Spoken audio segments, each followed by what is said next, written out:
Hello viewers, welcome to জ্ঞান সমগ্র। আজকের এই ভিডিওটিতে আমরা আলোচনা করব টেট অর্থাৎ ত্রিপুরা টেট এর জন্য খুব গুরুত্বপূর্ণ কয়েকটি প্রশ্ন উত্তর নিয়ে চাইল্ড ডেভেলপমেন্ট অ্যান্ড পেডাগজির। তো এই প্রশ্ন উত্তর অর্থাৎ এই প্রশ্নগুলি হচ্ছে 2016 সালের পেপার ওয়ানের আসা প্রশ্ন। তো 2016 সালের পেপার ওয়ানের প্রশ্নপত্র নিয়ে আজকের আলোচনা। তো তাহলে চলুন শুরু করা যাক। তো প্রথম প্রশ্ন এখানে আপনারা দেখতে পাচ্ছেন, cephalocaudal law is associated with the, অর্থাৎ এই সিপালোকডেল ল শব্দটি কিসের সঙ্গে সম্পর্কযুক্ত? অপশনে রয়েছে বৃদ্ধির সঙ্গে সম্পর্কযুক্ত, পরিণমনের সঙ্গে সম্পর্কযুক্ত, আবেগের সঙ্গে সম্পর্কযুক্ত, উপরের কোনোটি নয়। তো এখানে রাইট অ্যান্সার উপরে কোনোটি নয়, এর মধ্যে কোনোটির সঙ্গে সম্পর্ক নেই। পরের প্রশ্ন,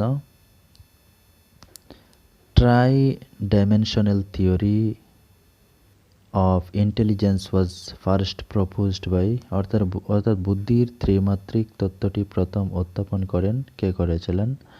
অপশন এখানে Thurstone, Spearman, Guilford, none of the above.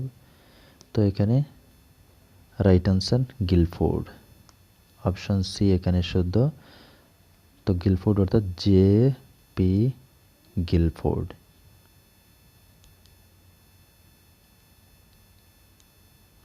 তিনি বুদ্ধির ত্রিমাত্রিক তত্ত্বটি প্রথম উত্থাপন করেন। পরের প্রশ্ন, the avoid gender biases in the class, the teacher must be aware of the, অর্থাৎ শ্রেণীকক্ষে লিঙ্গ বৈষম্য দূরীকরণের ক্ষেত্রে শিক্ষককে সতর্ক থাকতে হবে। শিক্ষার্থীর পৃথকীকরণ মনোবৃত্তি সম্পর্কে, না শিক্ষার্থীদের প্রথাগত অর্থাৎ স্টেরিওটাইপ অর্থাৎ মনোবৃত্তি সম্পর্কে? এ এবং বি দুটোই, উপরে কোনোটি নয়। তো রাইট অ্যান্সার এখানে আমরা দেখতে পাচ্ছি যেহেতু শ্রেণীকক্ষে লিঙ্গ বৈষম্য দূরীকরণের ক্ষেত্রে শিক্ষককে সতর্ক থাকতে হবে। কী ক্ষেত্রে? শিক্ষার্থীর পৃথকীকরণ মনোবৃত্তি সম্পর্কে, আর সেই সঙ্গে শিক্ষার্থীদের প্রথাগত মনোবৃত্তি সম্পর্কে। তো এখানে রাইট অ্যান্সার অপশন সি, যেহেতু এ এবং বি দুটোই শুদ্ধ। তো অপশন সি এখানে রাইট অ্যান্সার। পরের প্রশ্ন, embryonic stage of the development refers to the period of, অর্থাৎ বিকাশের এমব্রায়োনিক স্তরটির সময়সীমা হচ্ছে, এখানে অপশনে 0 to 2 weeks, 2 to 8 weeks, তারপরে 9 to 10 weeks, naan of the above. তো রাইট অ্যান্সার 2 to 8 weeks, অর্থাৎ 2 থেকে 8 সপ্তাহ এই সময়সীমা হচ্ছে এমব্রায়োনিক স্টেজের। Which of the following is not a criteria for good adjustment for a learner, অর্থাৎ নিম্নলিখিতগুলির মধ্যে কোনটি শিক্ষার্থীর সুসামঞ্জস্যের ক্ষেত্রে মানদণ্ড নয়? Self knowledge, repression, self control, naan of the above. অর্থাৎ আত্মজ্ঞান, না অবদমন, না আত্মনিয়ন্ত্রণ, না উপরের কোনোটি নয়। তো রাইট অ্যান্সার এর মধ্যে কোনোটি নয়। Kohlberg divided moral development into dash number of stages, অর্থাৎ কোহলবার্গ নৈতিক বিকাশকে কয়টি স্তরে ভাগ করেন? অপশনে 3, 4, 5, উপরে কোনোটি নয়। তো রাইট অ্যান্সার উপরে কোনোটি নয়, যেহেতু কোহলবার্গ নৈতিক বিকাশকে 6টি স্তরে ভাগ করেছেন। তো এখানে অপশনে 6 নেই, তো সেই হিসাবে উপরে কোনোটি নয় এখানে শুদ্ধ। In a classroom situation, the total number of blind students should be, অর্থাৎ শ্রেণীকক্ষে সর্বমোট দৃষ্টিহীন শিক্ষার্থীর সংখ্যা হওয়া উচিত কত? 4 to 6, or 7 to 9, or 10 to 12, উপরে কোনোটি নয়। তো এর মধ্যে শ্রেণীকক্ষে সর্বমোট দৃষ্টিহীন শিক্ষার্থীর সংখ্যা হওয়া উচিত 10 থেকে 12 জন হওয়া উচিত। পরের প্রশ্ন, as the child grows he develops, অর্থাৎ শিশু যত বড় হয় তার মধ্যে তৈরি হয় কি? নতুন চাহিদা, অনাগ্রহ, অনিচ্ছা, উপরের কোনোটি নয়। তো শিশু যত বড় হয় তার মধ্যে তৈরি হয় নতুন চাহিদা। শিশু যত বড় হয় তার মধ্যে নতুন চাহিদা বৃদ্ধি হতে থাকে। পরের প্রশ্ন, the process by which the energies of the instinctive nature are utilized on higher plane of action is called, অর্থাৎ কোন সহজাত প্রবণতার শক্তিকে তার প্রবাহ থেকে অন্য পথে উন্নীত করার প্রক্রিয়াকে বলা হয়, কি বলা হয়? প্রত্যাবৃত্তি, অবদমন, উদ্গমন, উপরে কোনোটি নয়, তো উদ্গমন অর্থাৎ সাবলিমেশন। পরের প্রশ্ন, the period of abstract thinking which is started from 15 years has been described by Piaget as, অর্থাৎ পিয়াজে বিমূর্ত চিন্তনের স্তরকে যা 15 বছর বয়সে শুরু হয় বলেছেন কি? মূর্ত সক্রিয়তার স্তর, অনিয়মতান্ত্রিক সক্রিয়তার স্তর, নিয়মতান্ত্রিক সক্রিয়তার স্তর, অপরের কোনোটি নয়। তো এখানে রাইট আনসার হবে নিয়মতান্ত্রিক সক্রিয়তার স্তর অর্থাৎ পিরিয়ড অফ ফর্মাল অপারেশন। তো এখানে অপশন সি শুদ্ধ।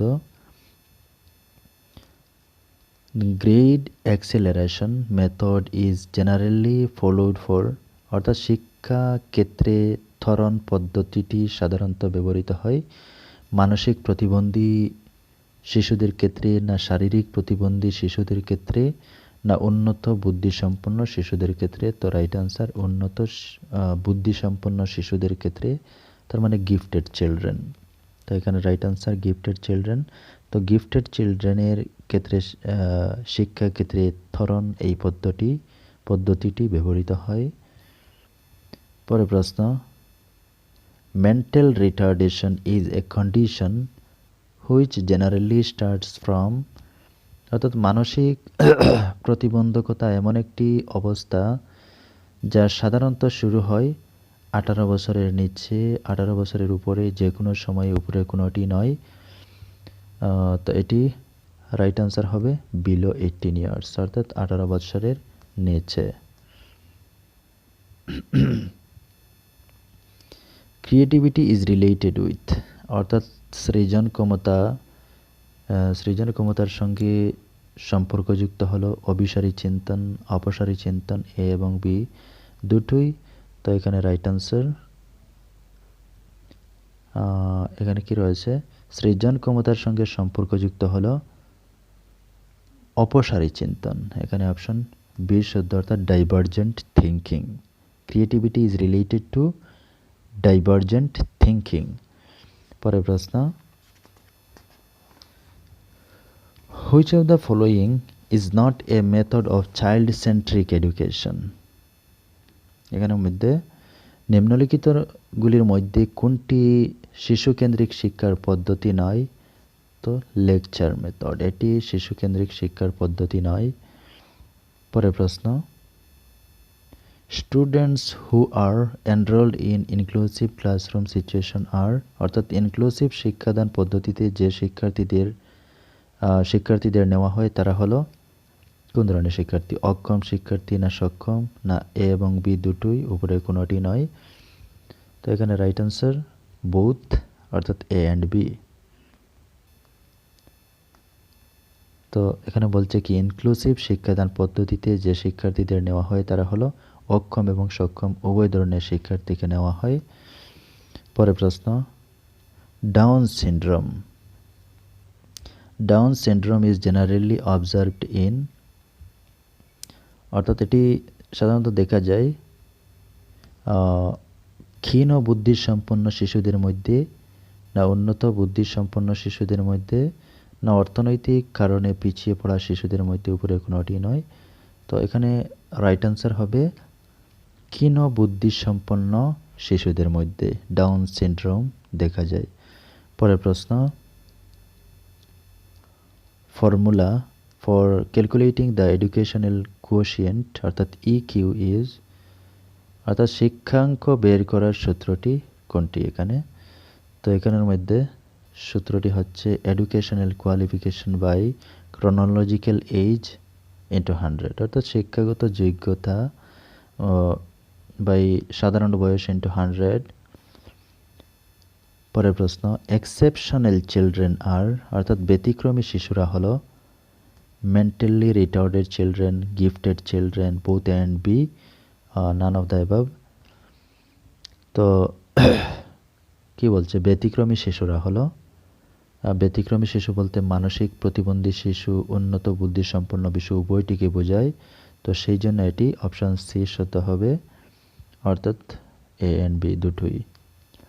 পরের প্রশ্ন, which of the following measures is not used for the gifted children, অর্থাৎ নিম্নলিখিত পদ্ধতিগুলির মধ্যে কোনটি উন্নত বুদ্ধিসম্পন্ন শিশুদের জন্য ব্যবহৃত হয় না। তো কোনটি ব্যবহৃত হয় না উন্নত বুদ্ধিসম্পন্ন শিশুদের জন্য? অপশনে পৃথকীকরণ, বিশেষ শিক্ষণের ব্যবস্থা করা, পাঠটিকার উন্নতিকরণ, উপরে কোনোটি নয়। তো এর মধ্যে পৃথকীকরণ, সেগ্রিগেশন। তো এটি উন্নত বুদ্ধিসম্পন্ন শিশুদের জন্য ব্যবহার করা হয় না। The term emotion is derived from the Latin word, কোন শব্দ থেকে এসেছে ইমোশন শব্দটি? তো এটি এসেছে ইমোবেয়ার থেকে, অপশন এ এখানে শুদ্ধ, ইমোবেয়ার থেকে এসেছে ইমোশন।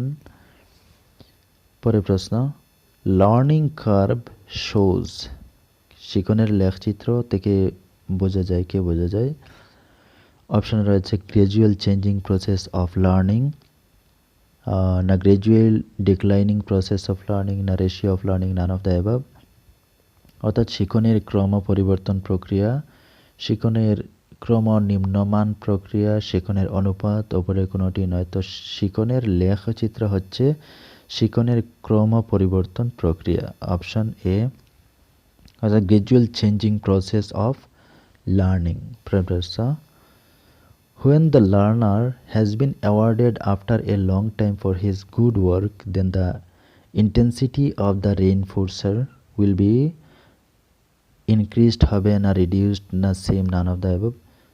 যেহেতু এখানে বলছে ভালো কাজের জন্য শিক্ষার্থীকে দীর্ঘ সময়ের ব্যবধানে পুরস্কৃত করলে শক্তি সঞ্চারক উদ্দীপকের তীব্রতা কমে যায়, অপশন বি এখানে শুদ্ধ, অর্থাৎ রিডিউসড হবে, reduced. Which of the following is not acceptable in classroom teaching, অর্থাৎ নিম্নলিখিতগুলির মধ্যে কোনটি শ্রেণী শিক্ষণ পরিচালনার ক্ষেত্রে গ্রহণযোগ্য নয়? অপশনে শক্তি সঞ্চারক উদ্দীপক নির্ধারণ করা, না প্রয়োজনে শাস্তি প্রদান করা, না স্বতঃস্ফূর্ত শিক্ষণকে উৎসাহ প্রদান করা, না উপরে কোনোটি নয়। তো অবশ্যই বুঝতে পারছেন এখানে হবে প্রয়োজনে শাস্তি প্রদান করা, এটি কিন্তু গ্রহণযোগ্য নয়। পরের প্রশ্ন, in case of learning the importance of insight was emphasized by, অর্থাৎ শিখনের ক্ষেত্রে অন্তর্দৃষ্টির গুরুত্ব আরোপ করেছেন কে? মনসমীক্ষণবাদীরা, না আচরণবাদীরা, না অবয়ববাদীরা, উপরে কোনোটি নয়। তো এখানের মধ্যে উপরে কোনোটি নয়, কারণ শিখনের ক্ষেত্রে অন্তর্দৃষ্টির গুরুত্ব আরোপ করেছিলেন ওলফগ্যাং, LFGANG, ওলফগ্যাং কোহলার, KOHLER, কোহলার। তো এখানের মধ্যে ওলফগ্যাং কোহলার এখানে নাম নেই, তো সেই জন্য এখানে উপরে কোনোটি নয় হবে। In classroom situation, the emotion fear of the learner is, অর্থাৎ শ্রেণী পাঠদানের ক্ষেত্রে শিক্ষার্থীর ভয়মূলক প্রকোপটি কি? সহায়ক, না অন্তরায়, না একদমই গুরুত্বহীন, উপরে কোনোটি নয়। তো শ্রেণী পাঠদানের ক্ষেত্রে শিক্ষার্থীর ভয়মূলক প্রকোপটি এটি হবে অন্তরায়, ইনহিবিটর। পরের প্রশ্ন, the program of midday meal in the school for the students primarily fulfills the motive of psychological need, need for security, need for self-respect, none of the above। তো বিদ্যালয়ের শিক্ষার্থীদের জন্য মধ্যাহ্ন ভোজনের ব্যবস্থাটি প্রাথমিকভাবে শিক্ষার্থীর যে প্রেষণাটির চাহিদা মেটায় তা হলো শরীরবৃত্তীয় চাহিদা অর্থাৎ সাইকোলজিক্যাল নিড। পরের প্রশ্ন, which of the following is a widely used approach of counselling, অর্থাৎ নিম্নলিখিতগুলির মধ্যে কোনটি পরামর্শদান প্রক্রিয়ার একটি বহুল ব্যবহৃত পদ্ধতি? অপশনে রয়েছে কগনিটিভ বিহেভিয়ার অ্যাপ্রোচ, না cognitive behaviour approach, electro conclusive therapy, naan of the above. তো এর মধ্যে হবে cognitive behaviour approach is the right answer, অর্থাৎ কগনিটিভ বিহেভিয়ার পদ্ধতি। পরের প্রশ্ন, the meaning of the terms guidance and counselling is, অর্থাৎ পরামর্শদান এবং উপদেশদান শব্দ দুটির অর্থ একই, পৃথক, পারস্পরিক, পরিবর্তনযোগ্য, উপরে কোনোটি নয়, তো পৃথক, একটি আরেকটির সঙ্গে সম্পর্ক নেই, different. Which one of the following is not treated as rights of children, অর্থাৎ নিম্নলিখিতগুলির মধ্যে কোনটি শিশুর অধিকার নয়? এর মধ্যে কোনটি অধিকার নয়?